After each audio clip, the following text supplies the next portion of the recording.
Assalamualaikum semuanya. Sebelumnya saya ucapkan terima kasih karena masih terus mengikuti cerita bergambar di channel ini. Dan untuk kawan-kawan yang belum subscribe ke channel ini, dukung saya ya. Klik tombol subscribe dan klik logo lonceng untuk bisa berlangganan gratis di video cerita bergambar selanjutnya. Oke, sebagai imbalannya kali ini saya akan coba menggambar sekaligus bercerita tentang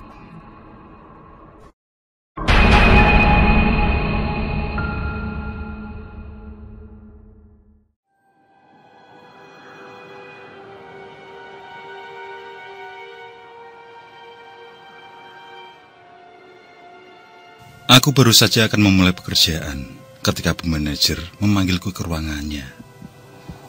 Seketika itu pula jantungku berdetak lebih cepat. Jangan-jangan aku mendapat surat peringatan. Tapi aku kan sakit, bukan sengaja tidak masuk kerja. Ya, memang, hampir 2 minggu aku tidak masuk. Tapi aku juga sudah minta izin. Siapa pula yang mau sakit? Iya kan? Gerutuku dalam hati. Aku mengetuk pintu sebelum Bu Manajer mempersilahkanku duduk. Aku pun duduk. Kulihat Bu Manajer masih sibuk dengan komputernya. Semenit, 2 menit berlalu. Aku masih dibiarkan menganggur di depannya. Aku tunggu dengan cemas apa yang akan Bu Manajer katakan. Tapi tidak apalah. Aku mencuri-curi kesempatan untuk memandangi wajah manajerku itu. Ia berkacamata, tapi harus kuakui, meski terkesan galak, ia benar-benar cantik. Jadi begini Pak Rizky, saya lihat masih ada beberapa pekerjaan yang belum terselesaikan sama sekali. Jadi saya panggil Pak Rizky agar laporan bulan ini bisa terselesaikan tepat waktu. Apalagi Pak Rizky ini kan baru saja lepas training. Jadi tolong tunjukkan kalau Pak Rizky ini bisa. Ucapan cukup panjang itu akhirnya keluar dari bibir mungilnya. Sementara aku masih terdiam, menunggu ucapan selanjutnya dari Bu Manajer. Saya harap laporan sudah selesai dalam 3 hari ke depan ya Pak. Ini berkaitan dengan penilaian kinerja karyawan juga soalnya. Setelah dilanjutkan dengan beberapa penjelasan lain, aku pun segera berpamitan dan undur diri. Dan memang tidak ada waktu lagi untuk bersantai. Aku harus segera menyelesaikan semua laporan yang belum kukerjakan. Aku melangkah kembali ke meja kerjaku. Meski begitu, aku masih bisa merasakan lega. Ternyata bukan surat peringatan seperti prasangkaku barusan. Aku tidak begitu menanggapi pertanyaan demi pertanyaan rekan kerjaku. Aku hanya menjawab deadline 3 hari. Kebanyakan dari mereka memberi saran bahwa pulang saja pekerjaanku, kerjakan di rumah. Nanti komputer kantor diremote dari rumah. Aku hanya mengiyakan saja saran dari mereka. Mereka tidak tahu kalau laptop baru saja aku jual. Namanya juga sedang butuh. Apa yang bisa dijual ya aku jual. Dalam hati, aku sedikit menyesal telah menjual laptop itu. Karena saat ini, barang-barang itu sangat aku butuhkan. Daripada banyak mengeluh dan justru memakan waktu, aku pun segera berkonsentrasi mengerjakan pekerjaanku yang sudah menumpuk. Hari itu, aku hanya berhenti bekerja ketika harus ke kamar mandi atau keperluan makan dan sholat. Selebihnya, aku benar-benar tidak memperdulikan hal lain. Sesekali saja aku harus ngolet untuk meluruskan punggung yang terasa tertekuk. Aku sedikit terkejut dengan bunyi mesin print sidik jari itu. Rupanya sudah jam 4 lebih 10 menit. Beberapa teman sudah mendahuluiku pulang. Aku hanya mengatakan, ya, hati-hati di jalan, saat mereka satu persatu berpamitan. Termasuk Bu Intan yang tetap mengingatkanku agar tetap jaga kondisi meski kalau harus lembur. Memang, aku harus lembur agar laporanku itu bisa selesai tepat waktu.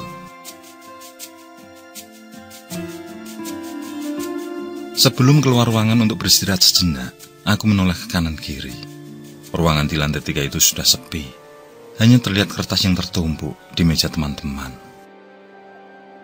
Aku sudah melangkah menuruni tangga ketika aku dengar telepon berdering. Kuhentikan langkah sejenak. Telepon itu terus saja berdering. Sedikit menggerutu, aku pun kembali ke ruang kantor. Siapa tahu memang penting, kataku dalam hati. Halo, Rizky di sini. Maaf, dengan siapa? Sapaku kepada orang di telepon. Kutunggu jawaban dari seberang sana. Tetapi sekian detik berlalu, tidak ada satupun kataku dengar. Telepon pun kututup kembali. Tapi lagi-lagi, telepon itu berdering saat gagangnya kuletakkan. Aku kembali mengangkatnya. Mas. Sebuah suara lembut seorang perempuan menjawab. Iya, dengan ibu atau mbak siapa ini? Tanyaku, kalau memang ada yang bisa aku bantu. Namun hanya satu kata yang kudengar. Selebihnya justru suara denging memekakan telinga. Buru-buru, aku pun menutup telepon. Aku tidak lagi memperdulikan. Biarlah, toh ini sudah jam di luar kerja. Aku pun kembali turun tangga dan memutuskan pulang kos untuk sekedar mandi dan beristirahat sejenak.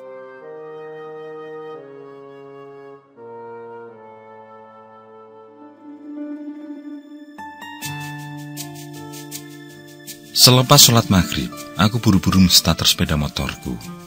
Aku tidak ingin melewatkan waktu sedikit pun untuk segera menyelesaikan pekerjaanku. 3 hari adalah waktu yang teramat singkat untukku. Mengingat sebenarnya, aku belum menguasai betul program komputer yang digunakan dalam pekerjaanku. Tak apalah, sambil belajar pikirku. Gedung berlantai 3 itu segera menjemputku setelah ku parkirkan sepeda motor. Beberapa satpam menanyakan apakah ada sesuatu yang tertinggal. Mereka justru terlihat keheranan ketika aku menjawab aku akan lembur. Mereka memang tidak mengatakan sesuatu apapun selain hanya saling pandang antara satu dengan yang lain. Meski seperti ada sesuatu yang mereka sembunyikan, aku tidak lagi memperdulikan mereka. Setelah berpamitan, aku pun bergegas menapaki tangga. Tangga menuju lantai atas itu memang berkelak-kelok. Meskipun secara garis besar hanya ada 3 lantai. Tapi gedung itu memiliki ruang yang sangat banyak di tiap lantainya. Komputer di atas meja itu segera kunyalakan. Berkas-berkas yang menumpuk sudah menanti untuk segera kukerjakan. Aku pun mulai berkonsentrasi. Angka demi angka kumasukkan ke dalam program dengan sangat hati-hati. Salah memasukkan satu angka saja bisa kacau semua pekerjaanku. Detik demi detik kulalui. Aku merasa waktu yang kulalui terasa sangat lambat. Kertas-kertas berisi angka-angka itu seperti tiada habisnya. Selembar selesai, lembar berikutnya menanti. Meskipun dalam hati sebenarnya aku juga merasa tercekam karena sendirian di ruangan itu. Ruangan dengan panjang sekitar 20 meter dan lebar 8 meter itu menjadi temanku di petang itu. Aku tidak memperdulikan kursi-kursi yang berderet di sepanjang ruangan. Aku bahkan tidak memperdulikan ketika lampu di ruang kerja Bu Intan berkedip-kedip. Fokus dan fokus. Cepat selesaikan pekerjaan. Beberapa berkas telah selesai kukerjakan. Aku sebenarnya hendak mengambil kertas berikutnya untuk kukerjakan. Namun konsentrasiku seketika pecah ketika aku mendengar suara seorang tengah bercakap-cakap. Suara seorang wanita. Seketika itu pula, bulu tengkukku berdiri, merinding. Aku menoleh ke sekitar ruangan. Namun nyatanya, aku memang hanya sendiri di sana. Suara orang bercakap itu seakan timbul tenggelam. Terkadang sangat jelas terdengar, terkadang seperti berada di tempat yang agak jauh. Suara itu bahkan sesekali disertai seperti orang yang sedang tertawa. Lampu yang berada di ruang Bu Intan masih berkedap-kedip. Lampu itu terang kemudian kembali gelap. Beberapa saat kemudian terang kembali, begitu seterusnya. Melihat pemandangan itu, aku pun mulai dilanda kecemasan. Aku lirik jam dinding yang menempel di tembok atas. Tidak terasa, sudah pukul 9:30 malam. Pada saat aku memalingkan muka dari jam dinding ke arah ruangan Bu Intan, yang memang berada di seberangku itu, aku dibuat terkejut bukan kepalang. Ketika lampu itu menyala terang, kulihat sebentuk orang duduk di meja Bu Intan. Aku belum bisa memastikan siapa yang tengah duduk di sana itu. Lampu kembali padam. Jarak waktu antara nyala dan terang mungkin hanya sekitar 2 detik. 2 detik setelah padam, lampu kembali menyala. Orang yang duduk di atas itu masih ada. Dalam waktu yang hanya 2 detik itu, aku memperhatikan dengan lebih seksama. Aku yakin orang yang duduk di ruang itu adalah seorang wanita. Terlihat dari rambutnya yang tampak tergerai. Aku semakin merinding dibuatnya. Siapa wanita itu? Sedangkan aku sedari tadi hanya sendiri di dalam kantor. Terbawa rasa penasaran, aku beranikan diri memandang ruangan manajerku itu. Saat lampu menyala, aku masih yakin wanita itu masih duduk di sana. Kemudian sudah gelap dan ketika lampu telah menyala kembali, wanita yang duduk di sana itu menghilang. Gigiku bergelatukan melihat itu. Seumur-umur, aku belum pernah melihat sosok bernama makhluk halus dalam wujud apapun. Tapi kini, aku harus menerima kenyataan bahwa apa yang baru saja aku lihat adalah hantu. Dan mungkin saja apa yang kulihat itu adalah kuntilanak.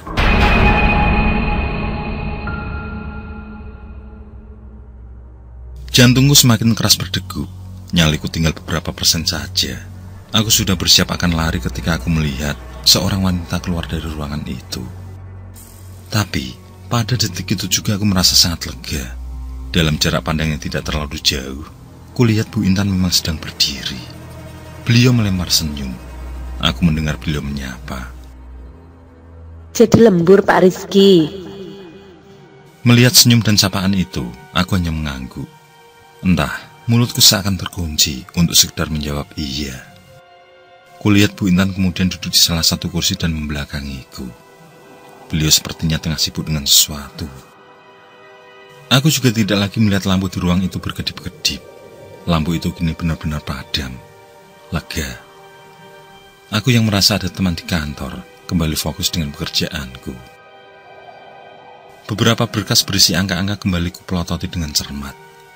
Ku kerjakan dengan sangat hati-hati. Sesekali aku melirik ke arah Bu Intan. Beliau masih duduk membelakangiku. Rambutnya tergerai panjang hingga lebih dari sepinggang. Tidak terasa, beberapa berkas pun terselesaikan. Benar-benar pekerjaan yang menguras energi. Memang, bukan cangkul atau suatu pekerjaan yang membutuhkan tenaga besar untuk mengerjakannya. Namun karena pikiranku harus selalu fokus pada angka-angka itu, pada akhirnya badanku pun merasa letih juga. Hingga saat waktu menunjukkan pukul 11 malam, aku pun merapikan berkas-berkas yang berserakan di atas meja. Aku harus beristirahat. Bagaimanapun aku harus menjaga kondisi, jangan sampai aku kembali tumbang. Bisa terbengkalai lagi pekerjaanku. Bahkan nanti bisa di-PHK kalau hal itu sampai terjadi. Aku sudah hampir beranjak ketika aku menyadari, bukankah rambut Bu Intan tidak sepanjang itu? Otakku, kupaksakan untuk mengingat-ingat bagaimana rupa dan dandanan Bu Intan. Dan aku benar-benar yakin kalau rambut Bu Intan memang hanya sepanjang bahu. Bukan sepanjang pinggang. Tidak, rambut Bu Intan tidak sepanjang itu. Rupanya ponselku berdering. Kulihat ada pesan suara masuk. Loh, kok dari Bu Intan? Buru-buru kubuka pesan suara itu. Pak Rizky, maaf malam-malam mengganggu. Saya mau minta tolong. Kalau Pak Rizky masih di kantor, tolong ya dilihatin sebentar. Apakah laptop saya masih ada di atas meja atau tidak? Soalnya saya lupa. Ini di rumah saya cari-cari juga tidak ada. Moga-moga sih ketinggalan di kantor. Makasih ya Pak Rizky. Jantungku seakan berhenti. Aku yang masih menundukkan wajah, mencoba tegar dan memandang ke arah depan. Aku menahan nafas saking takutnya.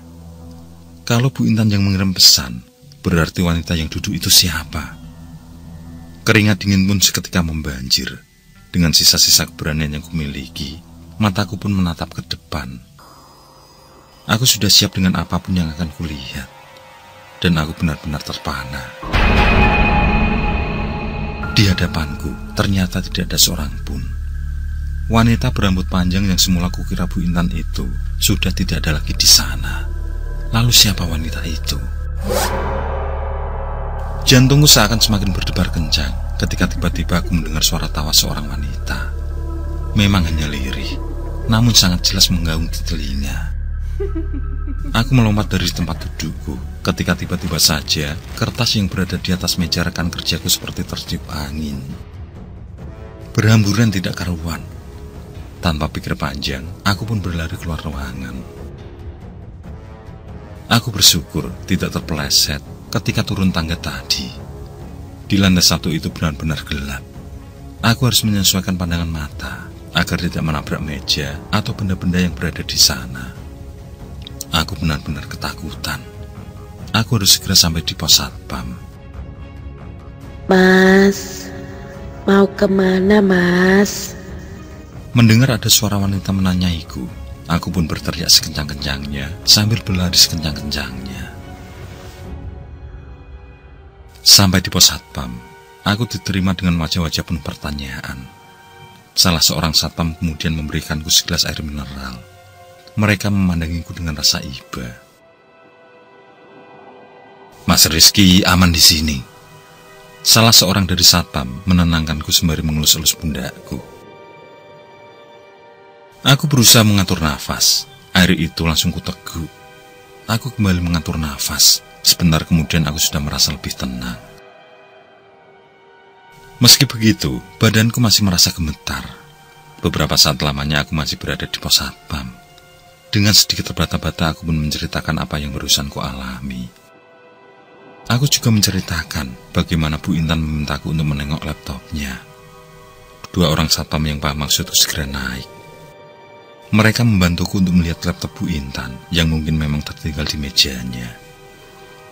Aku menunggu dengan sedikit berdebar. Sementara itu, seorang satpam yang masih bersamaku tetap mencoba menenangkanku. Tidak lama berselang, kedua satpam yang naik ke lantai 3 itu terlihat turun. Sesampai di pos, dengan kompak mereka mengatakan kalau meja Bu Intan bersih.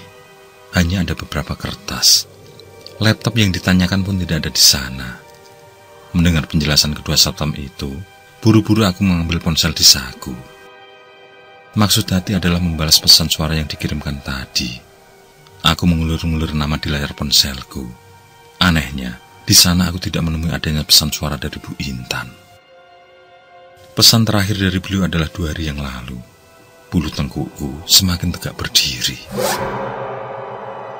Setelah merasa tenang, aku pun berpamitan pulang.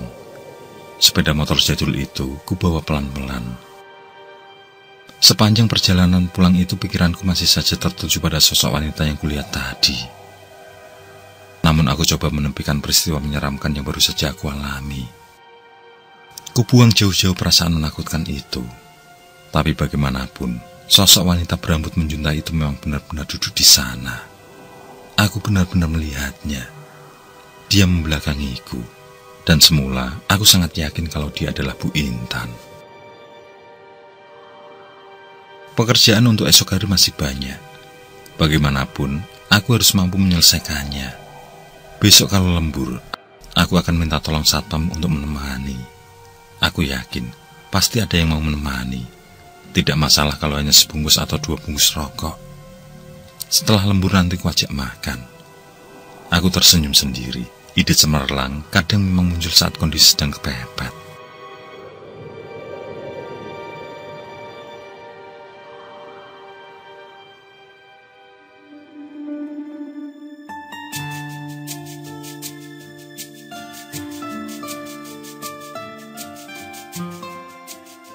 Benar saja, esok pagi itu, rekan-rekan sekantorku langsung menanyai ini itu.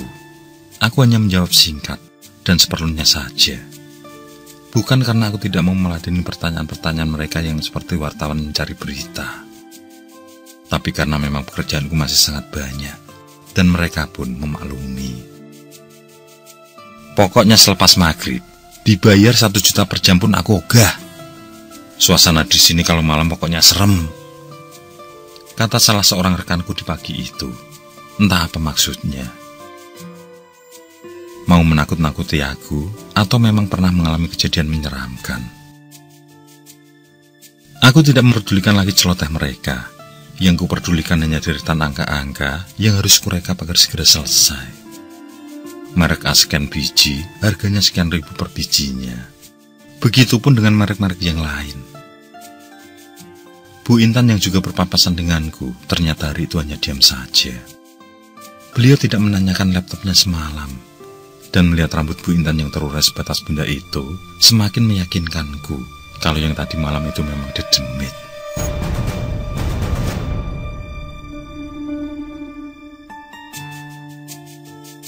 Seharian fokus bekerja, tanpa terasa hari sudah kembali sore. Mata terasa lengket karena ngantuk, tubuh pun terasa letih. Apalagi perutku, benar-benar minta diisi. Pukul 4:10 di sore itu, satu persatu rekan kerjaku sudah mulai berpamitan. Sementara pada akhirnya, memang hanya aku yang masih bertahan. Aku pun putuskan untuk turun dulu, sembari mencari tahu satpam yang akan piket malam. Hari itu, aku benar-benar merasa lega. Aku membayangkan lembur kali ini akan berjalan tenang. Di pos satpam itu, akhirnya tahu kalau nanti malam ada satpam yang telah ku kenal baik. Namanya Mas Anto. Dan aku putuskan, orang itulah yang nanti ku ajak untuk menemaniku lembur.